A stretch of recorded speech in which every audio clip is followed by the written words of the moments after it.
એક તરફ શહેરમાં ટ્રાફિકનો અસહ્ય દબાણ, બીજી તરફ ચાલુ રસ્તા પર ગેરકાયદેસર રીતે બેઠેલા વેપારીઓ, અને આ બધાની વચ્ચે અકસ્માતને ખુલ્લું આમંત્રણ આપતા ભયજનક દ્રશ્યો.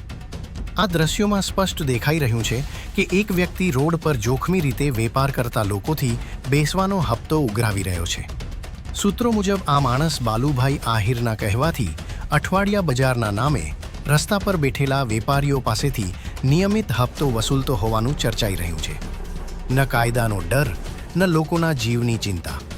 જ્યાં કોઈ પણ ક્ષણે ગંભીર અકસ્માત સર્જાઈ શકે ત્યાં આ હપ્તાખોરી બેફામ ચાલી રહી છે. આ દ્રશ્યો જોઈને એક સવાલ સ્વાભાવિક રીતે ઊભો થાય છે. તંત્રની આ બેદરકારી સંયોગ છે કે મૌન સંમતિ? વારંવાર અહેવાલો, સતત ફરિયાદો, છતાં પણ તંત્ર ઊંઘમાં કેમ? શા માટે ન કોઈ કાર્યવાહી, ન કોઈ હટાવટ?